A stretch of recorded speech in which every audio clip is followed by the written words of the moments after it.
नमस्कार, मैं हूं परवीन शेख। आप देख रहे हैं कैपिटल टीवी की स्पेशल स्टोरी। राजस्थान के अजमेर की एक अदालत ने सर तन से जुदा का नारा लगाने वाले सभी 6 आरोपियों को बरी कर दिया। ये नारा साल 2022 में पूर्व बीजेपी नेता नुपुर शर्मा की पैगंबर के खिलाफ की गई टिप्पणी के बाद ख्वाजा मोइनुद्दीन चिश्ती की दरगाह के सामने लगाए गए थे, जिसमें दरगाह के खादिम को मुख्य आरोपी बनाया गया था। सरकारी वकील गुलाम नजमी फारूकी ने बताया कि अदालत ने खादिम गोहर चिश्ती, ताजिम सिद्दीकी, फारूक जमाली, नासिर, रियाज हसन और मोइन को बरी कर दिया। अदालत के इस फैसले पर सवाल खड़े हो रहे हैं। कानून के जानकार इसे लचर कानून व्यवस्था बता रहे हैं। क्या वाकई हमारे देश में कानून व्यवस्था पूरी तरह से सड़-गल गई है या इतनी कमजोर हो चुकी है कि आरोपियों को बरी कर दिया गया? सर तन से जुदा का नारा देने वाले सभी आरोपी जेल से बाहर आ चुके हैं। क्या इस तरह मजहबी तनाव फैलाने वाले लोगों को इसी तरह आजाद घूमने दिया जाएगा? क्यों बार बार अदालतों की तरफ से ऐसे फैसले आ रहे हैं जिससे कानून का मजाक बनाने वालों में कानून का डर खत्म होता जा रहा है? देश में कट्टरपंथी जमात को अगर ऐसे ही छोड़ा गया तो ये देश के लिए नासूर भी बन सकता है। इसी को लेकर सुप्रीम कोर्ट के वरिष्ठ वकील अश्वनी उपाध्याय ने क्या कुछ कहा है, चलिए देखते हैं। राजस्थान में जिन लोगों ने सर तन से जुदा करने का नारा लगाया था वो सब लोग बरी हो गए। क्यों हो गए? क्योंकि भारत में हेट स्पीच डिफाइन नहीं है। सर तन से जुदा ये हेट स्पीच है, ये कहीं कानून में लिखा ही नहीं है। जो 1860 का इंडियन पिनल कोड था उसमें सेक्शन 153A और 295A था, धार्मिक भावना आहत करने। लेकिन सरतन से जुदा को धार्मिक भावना आहत करना माना ही नहीं गया। नतीजा क्या हुआ? सब लोग बरी हो गए। बरी होने का एक बहुत बड़ा कारण यह था कि जो वीडियो था उसका एविडेंस नहीं माना गया, क्योंकि हमारे कानून में ऑडियो वीडियो का एविडेंस नहीं माना जाता, और उनके खिलाफ कोई बयान देने आया नहीं। तो नतीजा ये हुआ, सबूत के अभाव में सब लोग बरी हो गए। इसलिए मैं बार बार कहता हूँ, जब तक कानून नहीं बदलेगा, जब तक भारत में 1 नेशन 1 पिनल कोड लागू नहीं होगा, 1 नेशन 1 पुलिस कोड लागू नहीं होगा, 1 नेशन 1 जुडिशियल कोड लागू नहीं होगा, 1 नेशन 1 एविडेंस कोड लागू नहीं होगा, जब तक police charter, citizen charter, judicial charter और एडमिनिस्ट्रेटिव चार्टर लागू नहीं होगा, तब तक लोगों को न्याय नहीं मिलेगा और तब तक कानून का खौफ भी पैदा नहीं होगा। जिन लोगों ने सरतन से जुदा का नारा लगाया था, अगर इनको 10 साल 15 साल की सजा हो जाती तो फिर उसके बाद भारत में कोई सरतन से जुदा का नारा लगाने की हिम्मत नहीं करता। जैसे अमेठी में लगा है ना, भारत में रहना है तो या हुसैन कहना है, ये कहने की किसी की हिम्मत नहीं पड़ती। जैसे अभी जमीयत उलमा हिंद के मदनी साहब ने कहा है, हम तो ऐसे ही रहेंगे, नहीं पसंद है तो भारत छोड़ के भाग जाओ, ये कहने की हिम्मत नहीं पड़ती। जैसे तौकीर रजा जो कुछ कह रहे हैं, या भारत के अलग अलग हिस्सों में जैसे कि घटनाएं आती हैं, वो क्यों आ रही हैं? क्योंकि हमारा कानून घटिया है, और इतना घटिया है कि सरतन से जुदा का नारा लगाने वाले भी बरी हो गए, और जिसने कहा था हिंदुस्तान में पुलिस हटा लो, हिंदुस्तान से सारे हिंदुओं को ख़त्म कर दूंगा 15 मिनट में, वो भी बरी हो गया। भारत में कितनी घटनाएं हो चुकी हैं, होती रहती हैं, लेकिन सज़ा नहीं होती, और सज़ा नहीं होती इसलिए खौफ नहीं होता। अस्थाई समाधान यही है, police reform, judicial reform, administrative reform. अस्थाई समाधान है police charter, judicial charter, citizen charter, administrative charter. अस्थाई समाधान है नार्को पॉलीग्राफ ब्रेन मैपिंग कानून। अस्थाई समाधान है झूठी गवाही को गंभीर अपराध घोषित करना। अस्थाई समाधान है झूठी जांच और झूठे एफिडेविट को गंभीर अपराध घोषित करना। अस्थाई समाधान है भारत में जस्टिस विद इन ईयर लागू करना। नहीं, मुकदमे चलते रहेंगे, सालों साल चलते रहेंगे, और लेकिन सज़ा नहीं होगी। जिन लोगों ने सिखों का नरसंहार किया था दिल्ली में, आज तक उसमें किसी को भी आजीवन कारावास फांसी नहीं हुआ। जिन्होंने 1990 में कश्मीर में नरसंहार किया था, उसमें से किसी को भी आज तक आजीवन कारावास फांसी नहीं हुआ। जिन लोगों के कारण बंगाल में पलायन हुआ, उसमें किसी को भी आजीवन कारावास फांसी नहीं हुआ। आप देख लीजिए भारत में कितनी जगह कैराना में पलायन हुआ, असम में पलायन हुआ, मेघालय में पलायन हुआ, आपके बंगाल में पलायन हुआ, कहीं न कहीं से पलायन की खबरें आती रहती है, लेकिन किसी को सज़ा नहीं होती। सज़ा नहीं होती इसलिए कानून का खौफ नहीं पैदा होता, और सज़ा नहीं होती इसलिए वो अपराध बार बार रिपीट होता रहता है। मैं सरकार से निवेदन करता हूँ, तत्काल इसका संज्ञान ले, और एक तो सरतन से जुदा और इस तरीके के नारों के खिलाफ कठोर कानून बनाएं। सबसे पहले हेट स्पीच को डिफाइन करें, सबसे पहले जेनोसाइड को डिफाइन करें, सबसे पहले हेट क्राइम को डिफाइन करें, और जो नई भारतीय न्याय संहिता आई है उसमें एक चैप्टर हेट स्पीच का जोड़े, हेट क्राइम का जोड़े, जेनोसाइड का जोड़े, नहीं तो आने वाले टाइम में ये समस्या बढ़ती जाएगी। कानून बनेगा, कठोर कानून होगा, जल्दी सज़ा होगी तो कानून का खौफ पैदा होगा, और नहीं तो ये चलता रहेगा। क्योंकि जैसे अपराध भारत में हो रहे हैं ऐसे अपराध चीन में नहीं होता, जैसे अपराध भारत में हो रहा है ऐसा सिंगापुर में नहीं होता, जैसा अपराध भारत में होता है ऐसा जापान में भी नहीं होता। जानते हैं क्यों? ऐसा नहीं कि वहाँ के शासक बहुत अच्छे हैं, वहाँ का कानून अच्छा है। शासक तो हमारे अच्छे हैं, हमारे यहाँ के शासक भी ईमानदार हैं, मेहनती हैं, लेकिन कुछ भी खत्म कम नहीं हो रहा है। न नफरती भाषण खत्म हो रहे, न नफरती नारे बंद हो रहे, न घुसपैठ बंद हो रही है, न धर्मांतरण बंद हो रहा है, न पत्थरबाजी बंद हो रही है, न मजहबी उन्माद बंद हो रहा है, न जिहाद बंद हो रहा है, न सड़क के किनारे अवैध निर्माण हो रहा है, न लैंड जिहाद बंद हो रहा है, कुछ भी नहीं बंद हो रहा है। क्यों? क्योंकि कानून का खौफ नहीं है। और कानून का खौफ क्यों नहीं है? हमारा कानून घटिया है। तो सीनियर वकील अश्वनी उपाध्याय की इन बातों में भले ही अदालतों के फैसले पर नाराजगी जताई गई हो, लेकिन देश में जिस तरह से देश में धर्म विशेष के लोग कानून और नियमों को ताक पर रख रहे हैं, उससे देश की साख पर बट्टा लग रहा है। देश में नफरत फैल रही है। खास समुदाय के लोगों में जिस तरह से धर्म के नाम पर मजारों को विस्तार कर रहे हैं वो भी ठीक नहीं। तो क्या कह रहे हैं इस पर अश्वनी उपाध्याय, चलिए देखते हैं। उत्तराखंड में मज़ारें बन रही थी, हिमाचल में मज़ारें बन रही थी, और अब तो कुरुक्षेत्र, जहां भगवान कृष्ण ने भगवत गीता का पाठ किया, जहां उन्होंने कृष्ण को गीता का उपदेश दिया, वहां पे भी मज़ार बन रही है।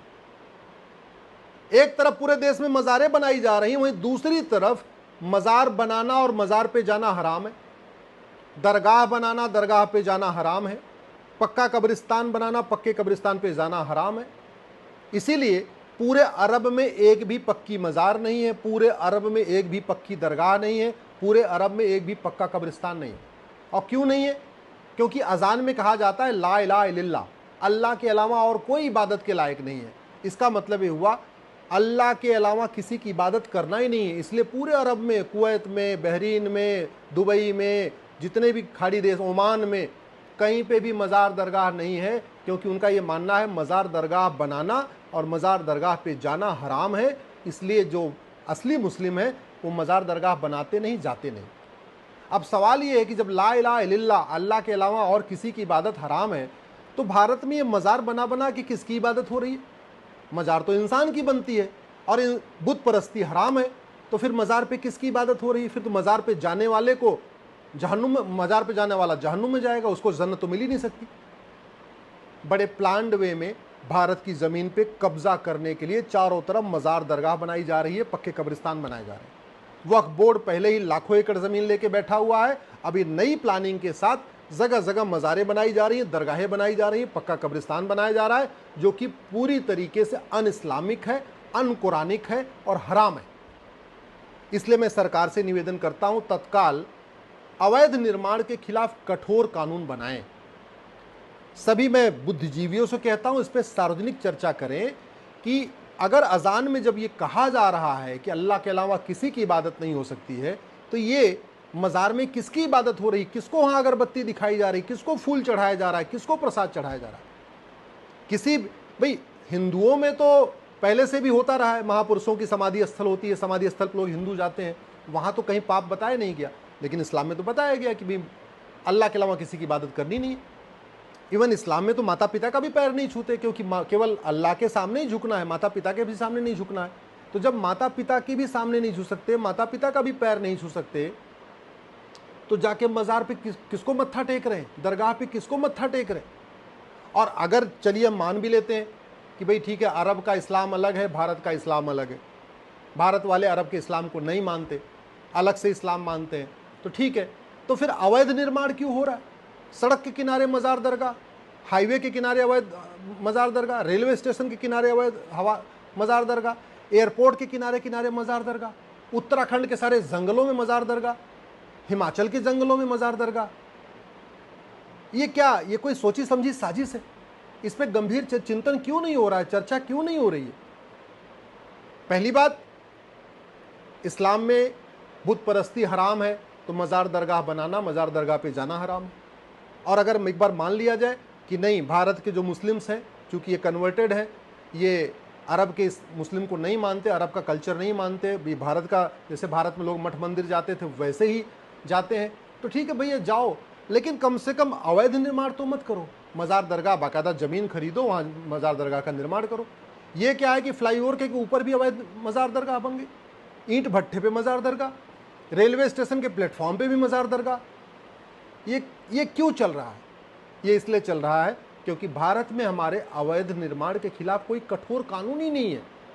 बहुत करते हैं तो क्या करते हैं, बुलडोजर लेके पहुंचेंगे, मज़ार को तोड़ देंगे, दरगाह को तोड़ देंगे। ये दिखावे के लिए होता है।